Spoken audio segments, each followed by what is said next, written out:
শেষ মুহূর্তে বিহানের সাকিতে ছাড়া পেল কম্পাস, শাস্তি পেল অখিলেশ আর অভিজ্ঞান দত্ত। হ্যাঁ বন্ধুরা, এমনটা হতে চলেছে আজকের পর্বে। বিস্তারিত জানতে ভিডিওটিতে লাইক দিয়ে চ্যানেলটিকে সাবস্ক্রাইব করে পুরো ভিডিওটি তোমরা দেখতে থাকো।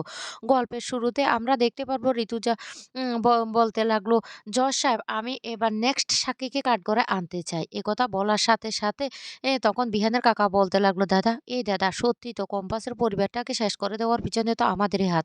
যদি কোনো সমস্যা হয়ে যায়।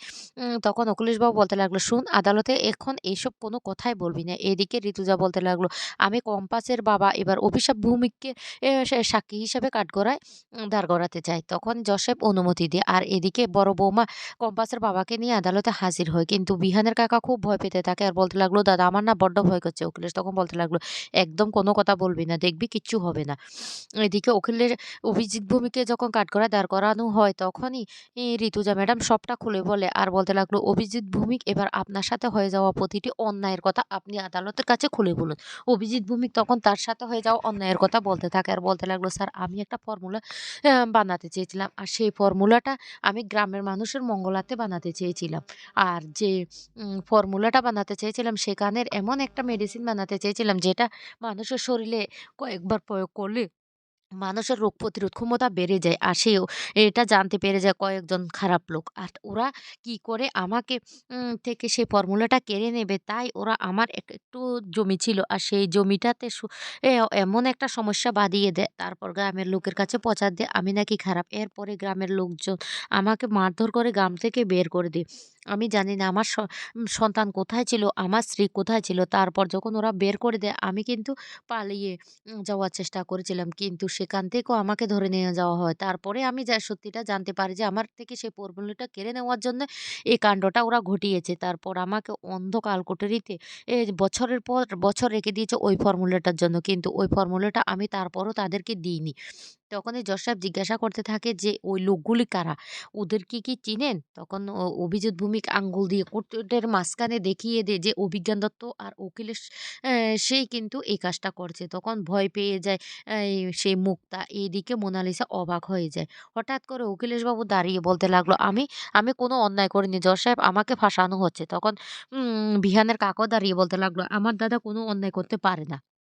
এইদিকে জজ সাহেব তখন বলতে লাগলো, "শুনুন আপনাদেরকে যখন জিজ্ঞাসা করা হবে তখনই আপনারা প্রশ্নের উত্তর দিবেন। প্লিজ আদালতে সময় নষ্ট করবেন না।" তখনই অভিজ্ঞানবাবু বলতে লাগলো, "শুনুন আপনারা কিচ্ছু বলবেন না। আপনারা প্লিজ ধৈর্য ধরে বসুন।" তখন পরে অভিজিৎ ভৌমিক আঙুল দেখিয়ে বলতে লাগলো, "এরপরে আমাকে বছরের পর বছর জেলের কালকুঠুরিতে আটকে রাখা হয়েছে।" তখন উকিলেশ বাবু বলতে লাগলো, "জজ সাহেব আমি বলছি উনি মিথ্যে কথা বলছেন। উনি আমাদেরকে মিথ্যে কেসে ফাঁসানোর চেষ্টা করছেন।" তখনই এই কথা বলার সাথে সাথে জজ সাহেব বলতে লাগলো, "আপনাদের কাছে কি কোনো প্রমাণ আছে?" ঋতুজা তখন বলতে লাগলো, "না জজ সাহেব, অভিজ্ঞান দত্ত আর অখিলেশবাবু এমন কাজ করেছেন ওরা কোনো প্রমাণ রাখেননি।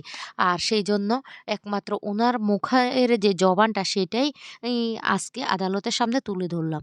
এই কথা বলার সাথে সাথে অভিজ্ঞানবাবু তখন হেসে বলতে লাগলো, "এটা হলো আমার প্রতিপক্ষ যে ঋতুজা ম্যাডাম, ওনার মন গড়া কাহিনী। উনি কম্পাসকে নির্দোষ প্রমাণিত করার জন্য মিথ্যে একটা কেস সাজিয়েছেন। আর সেইজন্য তিনি অভিজিৎ ভৌমিককে এখানে নিয়ে এসেছেন।" এই কথা বললে আরো বলতে লাগলো, "অভিজিৎ ভৌমিক না আসলে, আসলে একজন খারাপ মানুষ।" তখন অভিজিৎ ভৌমিক বলে উঠে, আমি ভালো মানুষ, সেইজন্য আজকে আপনাদের মতো যারা অন্যায় করে গেছে, বছরের পর বছর আমার সাথে এমন অন্যায় করে গেছে, তারা এখনো খোলা আকাশে ঘুরে বেড়াতে পারছে, না হলে পারতেন না। তখন জজ সাহেব বলতে লাগলো, "শুনুন আপনি শান্ত হন। শান্ত হন আপনি। আপনি এভাবে অসংযতভাবে কথা বলতে পারেন না আদালতে।" তখনই অভিজ্ঞানবাবু বলতে লাগলো, কম্পাসকে বাঁচানোর জন্য কিন্তু ঋতুজা ম্যাডাম মন গড়া কাহিনী তুলে ধরেছেন এই কোর্টে।" এই কথা বলার সাথে সাথে অভিজ্ঞানবাবু আরো বলতে লাগলো, "যে মেয়েটা তার স্বামীকে এই বিষাক্ত কেমিক্যাল দিয়ে মেরে ফেলার চেষ্টা করেছে আর সে হলো উনারই সন্তান। আর আমি এটা বুঝতে পারছি না উনার সন্তানের এমন অবস্থা দেখে কোনো মা কি পারে যে এই কাজটা করছে তাকে সাপোর্ট করার জন্য?" তখন এই কথা বলতেই সেই ঋতুজা বলতে লাগলো, "মিথ্যে কথা। কম্পাস কোনো অন্যায় করেনি।" অভিজ্ঞানবাবু তখন বলতে লাগলো, "কোনটা মিথ্যা কোনটা সত্যি সেটা তো তো জজ সাহেব আপনার কাছে আমরা প্রমাণ পেশ করেছি। তখন জজ সাহেব বলতে লাগলো, "আপনাদের কাছে কি কোনো প্রমাণ আছে?" উনারা তো উনাদের প্রমাণ দিয়ে দিয়েছেন। আদালত কোনো কাজের প্রমাণ চায়। মুখে বলা কথা বিশ্বাস করে না। তার একটা প্রমাণ লাগবে। তখন অভিজ্ঞানবাবু আরো বলতে লাগলো, "আমরা যদি সত্যি উনাকে জেলে কালকুঠরিতে আটকে রাখি, তাহলে তো সেটা জেলার সাহেব জানবে।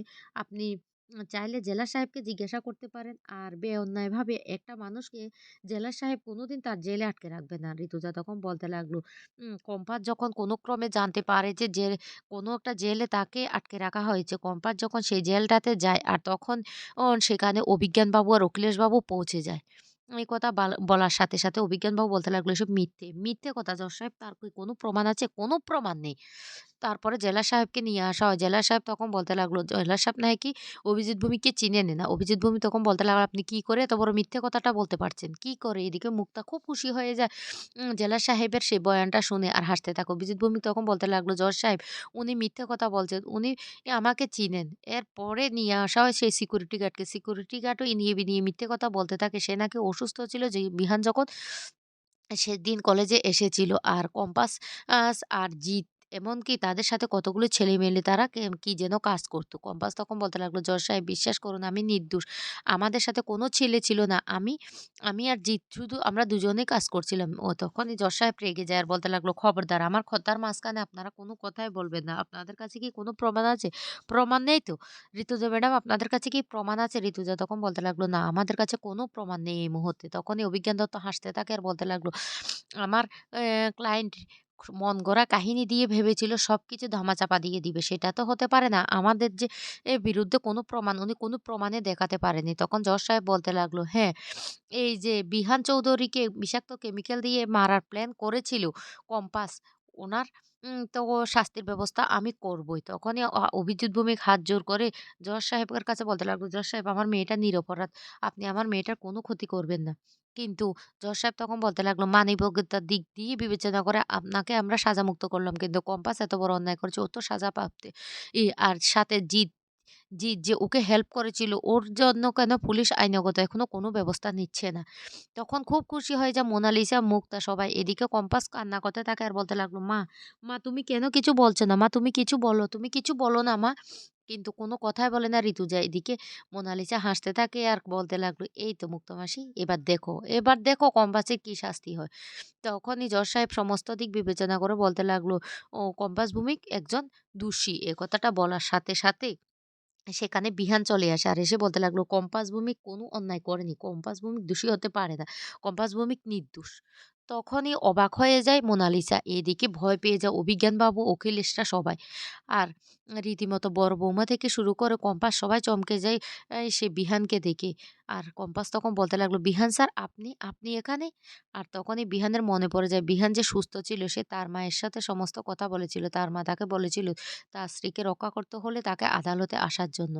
এদিকে বড় বৌমা খুব খুশি হয়ে বলতে লাগলো, "বিহান, তুমি এসেছো?" ও কম্পাস তখন বলতে লাগলো, "বিহান স্যার, আপনি সুস্থ হয়ে গেছেন?" বিহান সবাই যখন চলে এসেছে তারপর ব্যালকনি টপকে বিহান আদালতে চলে এসেছে। আর সেখানে এসে বিহান সমস্ত সাক্ষীটা দিতে থাকে। তখন বিহানের কাকা বলতে লাগলো, "দাদা, দাদা দেখো আমাদের বিহান সুস্থ হয়ে গেছে।"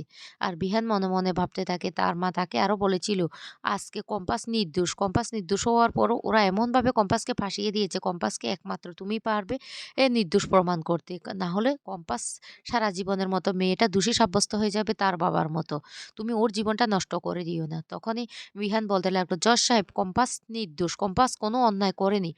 আমি সবটা জানি। ওইদিন আমার সাথে কে অন্যায় করেছে, কি ঘটেছিল তার সমস্ত সাক্ষী আমি আপনাকে বলছি।" এই কথা বলে দিয়ে জজ সাহেবকে।